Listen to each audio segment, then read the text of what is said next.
Baik, di kesempatan kali ini, izinkan kami dari kelompok 3 Manajemen Operasional A untuk menyajikan kepada kalian dan mempresentasikan hasil kerja kelompok kami mengenai final project di manajemen operasional ini.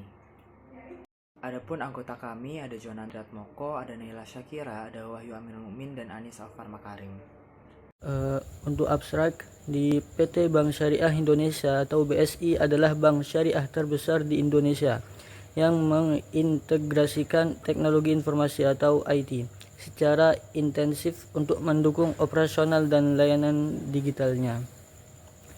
Nah, proyek ini telah menerapkan metode forecast untuk memprediksi beban kerja sistem dan metode time study untuk mengoptimalkan waktu respon dalam manajemen insiden. Hasilnya, BSI berhasil mengurangi waktu respon insiden dan meningkatkan prediksi beban kerja, yang pada akhirnya meningkatkan efisiensi dan keandalan layanan digital BSI. Sebagai pendahuluan untuk tugas besar ini, saya akan membacakan tentang company profile dari PT Bank Syariah Indonesia.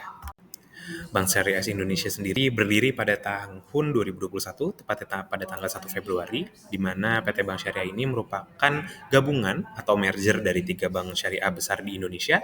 Yang pertama adalah Bank Syariah Mandiri, Bank Negara Indonesia Syariah, dan Bank Rakyat Indonesia Syariah, di mana ketiga bank ini menjadi pemegang saham mayoritas pada PT Bank Syariah Indonesia ini, di mana dimulai dari urutan PT Bank Mandiri Syariah, PT Bank Negara Indonesia Syariah, dan PT Bank Rakyat Indonesia Syariah.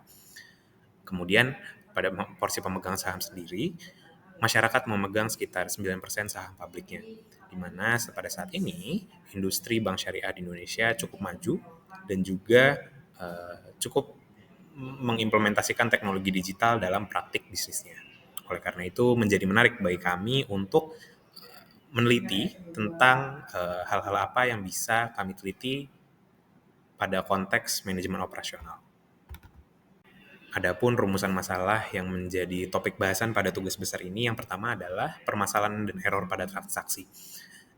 Jadi diharapkan kita mengetahui bagaimana pola atau tren dan kesalahan pada transaksi yang sering terjadi pada PT Bank Syariah Indonesia. Dan yang kedua adalah kebocoran kas yang merupakan output dari permasalahan error pada transaksi ini. Kebocoran kas ini lebih mengarah kepada maraknya penggunaan metode QRIS yang seringkali menjadi bahan komplain dari pelanggan terhadap pelanggan Bank Syariah Indonesia yang menggunakan QRIS yang menyatakan adanya kebocoran kas. Kemudian kami juga menempatkan bagaimana forecasting ini dapat meningkatkan efisiensi operasional Bank Syariah Indonesia. Dan yang terakhir adalah implementasi dari time study untuk menganalisis rumusan masalah, di mana time study ini dapat menjadi tools untuk mengoptimalisasi proses kerja dan meminimalisir kebocoran kas yang ada di Bank Syariah Indonesia. Adapun tujuan dari tugas besar ini yang berangkat dari rumusan masalahnya, yang pertama adalah mengetahui pola permasalahan dan error pada transaksi online-nya, dan yang kedua yaitu mengatasi dan mencari solusi atas kebocoran kas yang terjadi.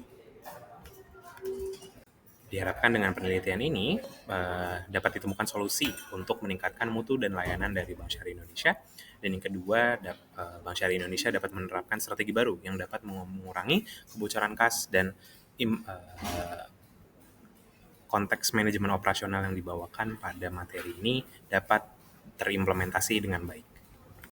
Ruang lingkup penelitian dari penelitian ini yaitu adalah Bank Syariah Indonesia melalui data yang diambil dari narasumber yang bekerja pada infrastruktur IT Bank Syariah Indonesia, terkhusus pada bagian yang menangani permasalahan kebocoran kas pada sistem elektroniknya.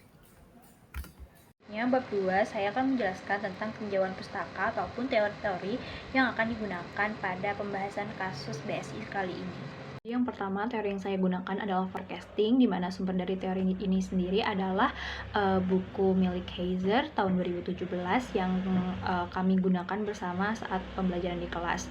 Nah, forecasting sendiri itu secara sederhananya adalah peramalan suatu peristiwa yang merupakan sebuah bentuk dari seni dan juga termasuk ilmu, di mana dia menggunakan data historis dan dapat menggunakan model kualitatif maupun matematis. Nah, namun pada kali ini saya menggunakan metode kualitatif dan perhitungan matematis untuk melakukan forecasting. Selanjutnya ada rentang waktu forecasting. Yang pertama ada short, ada medium, dan ada long. Saya sendiri menggunakan metode short karena rentang waktu yang dilakukan itu dalam 1 bulan saja, sehingga forecasting dilakukan setiap minggunya untuk mendapatkan hasil atau peramalan forecasting di bulan depannya.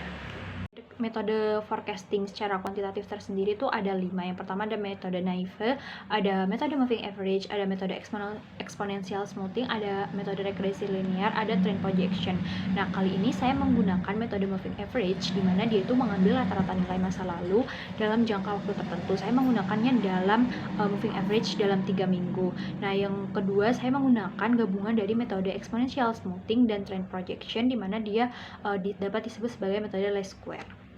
Berikutnya ada rumus dari metode moving average, di mana dia itu menghitung jumlah permintaan dalam konteks kali ini, yaitu dalam 3 minggu dibagi dengan 3 minggu.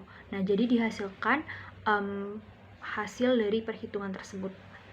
Selanjutnya, rumus kuantitatif forecasting yang kedua yaitu adalah gabungan dari regresi linear dan trend projection, di mana rumus ini tuh biasanya lebih dikenal dengan metode least squares gitu, di mana di situ ada Y, ada A, dan ada B dan X, di mana Y itu biasanya adalah merupakan variabel yang dicari, sedangkan A merupakan konstanta, B merupakan koefisien, dan X merupakan waktu atau dapat berupa minggu, dapat berupa bulan maupun tahun. Baik, selanjutnya kita akan bahas mengenai time study method. Jadi secara garis besar, time study method ini bertujuan untuk mengukur dan menentukan waktu standar untuk suatu pekerjaan di lapangan. Untuk solusi sendiri, saya menggunakan teori 10 keputusan strategis manajemen operasional yang terdiri dari product, quality, process, location, layout, human resource, supply chain, inventory, scheduling, dan maintenance. Yang intinya itu akan dibagi dalam 3 garis besar lagi, ada differentiation, ada response, dan ada cost leadership. Merupakan penjelasan dan deskripsi lengkap mengenai teori 10 keputusan strategis manajemen operasional, yaitu ada desain barang dan jasa, kualitas, desain proses, dan kapasitas, serta pemilihan lokasi. Selanjutnya, pada slide ini akan menjelaskan lebih rinci tentang strategi peta letak, sumber daya manusia dan desain kerja, manajemen rantai pasok, dan manajemen persediaan. Dan pada slide ini akan menjelaskan 2 keputusan strategis manajemen operasional yang terakhir, yaitu ada penjadwalan dan juga pemeliharaan. Selanjutnya kita akan membahas bab 3, yaitu mengenai metodologi. Baik, selanjutnya bagian dari metodologi adalah flowchart pengerjaan laporan, di mana kita memulai dengan memilih sektor perusahaan, lalu kita memilih perusahaan, lalu kita juga menentukan metode analisis, yang selanjutnya kita lakukan interview bersama dengan narasumber terkait. Selanjutnya kita akan mendapatkan hasil data dari interview tersebut yang nantinya akan kita analisis. Ketika kita melihat bahwa data tersebut kurang, maka kita akan melakukan interview lagi sampai data tersebut dirasa cukup. Nah, ketika data tersebut sudah cukup, kita akan bisa lanjut ke tahap interpretasi data.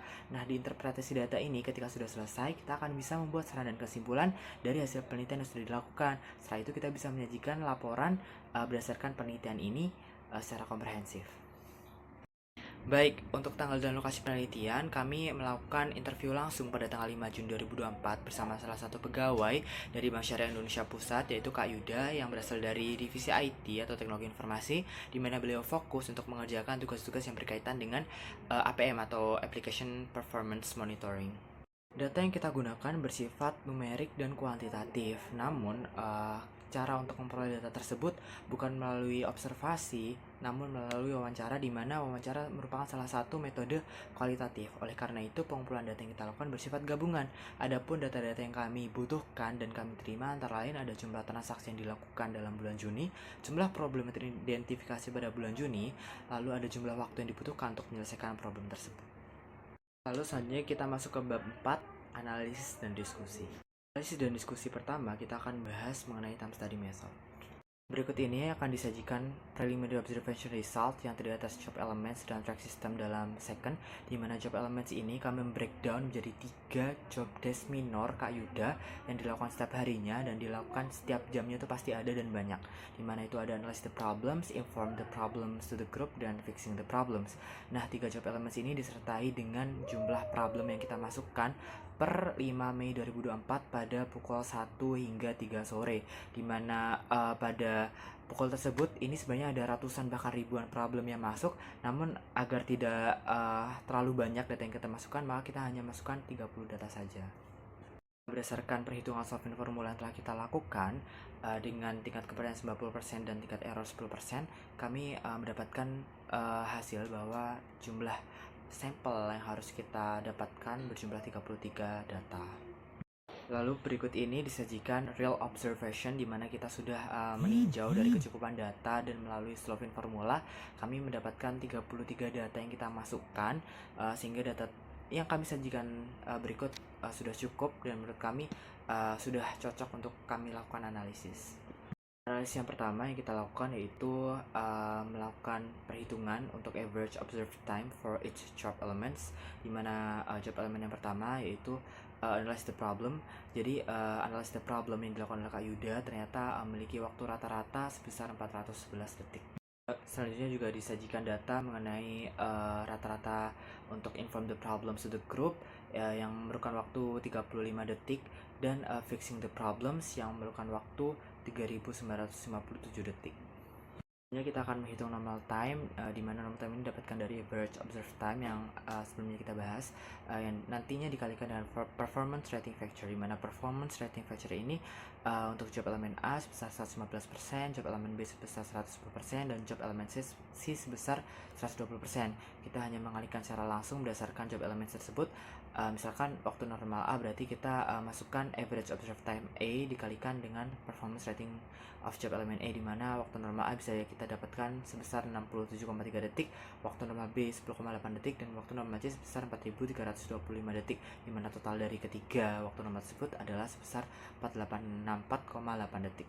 Nah, kita masuk ke perhitungan terakhir, yaitu kita menghitung standard time, di mana untuk rumus standard time sendiri ada total normal time dikurangi 1 dikali 1 kurangi allowance factor, di mana allowance factor ini kita bisa mendapatkan dari personal need allowance dari Kak Yuda, di mana Kak Yuda mungkin pergi kamar mandi sebentar atau mungkin makan minum dan sebagainya dalam kurun waktu 2 jam tersebut, di mana di sini kami mengestimasikan untuk personal need allowance tersebut sebesar 7%, sehingga untuk perhitungan standard time yaitu 4864,8 dikali 1 kurangi 0,07, jadi 4864,8 dikali 0,03 sama dengan 944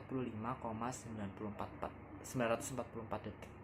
Ini saya akan menjelaskan tentang kebocoran kas, di mana BSI New dan Nemesis Support Up itu merupakan produk QRIS dari BSI, sedangkan pada produk yang hanya tertuliskan dengan kode QRIS merupakan layanan QRIS selain dari BSI itu sendiri.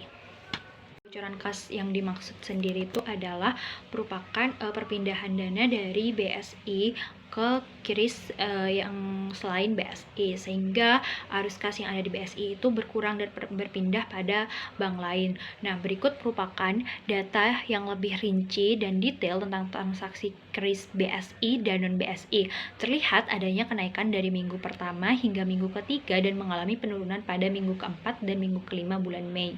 Data juga menunjukkan tingginya kebocoran kas setiap minggunya dengan penggunaan QRIS non-BSI selalu tertinggi. Selanjutnya ini merupakan hasil forecasting menggunakan 3 weeks moving average yang menggunakan 3 minggu terakhir pada bulan Mei, digunakan untuk selanjutnya melakukan forecasting atau peramalan pada bulan Juni dan didapatkan hasil seperti pada tabel. Data di atas itu menunjukkan bahwa hasil forecasting kebocoran kas menggunakan metode moving average menunjukkan bahwa pada minggu pertama dan keempat adalah penurunan baik dari segi jumlah transaksi maupun kebocoran kas dan kembali naik pada tahun kelima. Namun, pada bulan Juni terjadi kenaikan penggunaan BSIM New sebanyak 2 transaksi meskipun masih diiringi dengan naiknya kebocoran kas. Hal ini terjadi karena trennya menunjukkan penurunan dalam bulan Juni, tetapi transaksi yang terjadi meningkat jika dibandingkan dengan bulan Mei. Saya akan menjelaskan tentang error atau isu yang terjadi pada mobile banking BSI tersendiri. Terdapat tabel tentang jenis-jenis error yang terjadi selama 1 bulan, ada 13 macam error di situ, dan juga selanjutnya ada perhitungan variabel menggunakan metode least squares yang termasuk dalam exponential smoothing dengan trend adjustment itu sendiri.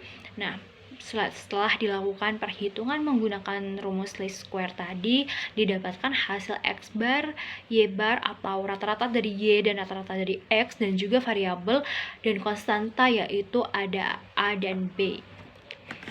Setelah rumus tadi ditemukan, dapat disimpulkan ada formula baru untuk melakukan forecast pada bulan Juni, yaitu Y sama dengan 68,1 dikurangi 5,7X, di mana 68,1 adalah konstanta itu sendiri, dan min 5,7 merupakan koefisien dari X, di mana X adalah minggu kesekian.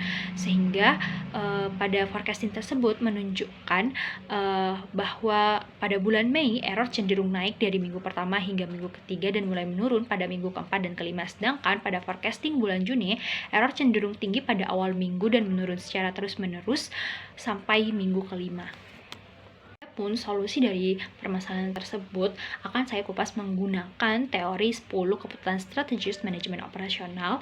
Berdasarkan hasil forecasting BSI menunjukkan tingginya angka kebocoran kas setiap bulannya, namun tren setiap minggunya cenderung menurun. Sedangkan untuk error yang terjadi selalu menurun secara terus-menerus. Oleh karena itu, BSI perlu untuk memperbaiki atau mendesain ulang bagian tertentu pada aplikasi mobile banking yang memiliki kemungkinan error paling tinggi. Karena sebenarnya sudah terjadi tren penurunan yang lebih baik, sehingga harus lebih ditingkatkan lagi pembenahan pada bagian yang memang errornya itu cukup tinggi. Nah, BSI juga perlu untuk memaksimalkan diferensiasinya sebagai bank syariah, di mana BSI perlu lebih banyak bekerja sama dengan usaha milik masyarakat, misalnya koperasi syariah, madrasah, pesantren, dan juga pada event-event besar seperti misalnya Muslimah Fashion Week, agar layanan BSI utamanya QRIS-nya itu dapat dikenal dan digunakan lebih banyak. Berikutnya di bab 5 ada kesimpulan. Kemudian di kesimpulan, berdasarkan analisis yang kami lakukan, PT BSI di bidang IT telah berhasil mengimplementasikan kedua topik bahasan dari manajemen operasional, yakni analisis time studi dan metode forecast. Implementasi ini memberikan wawasan yang berharga bagi kami sebagai mahasiswa untuk mempelajari aspek-aspek di luar bidang manajemen bisnis. Analisis ini bermanfaat khususnya dalam memahami peningkatan efisiensi operasional dan perencanaan strategis yang lebih baik.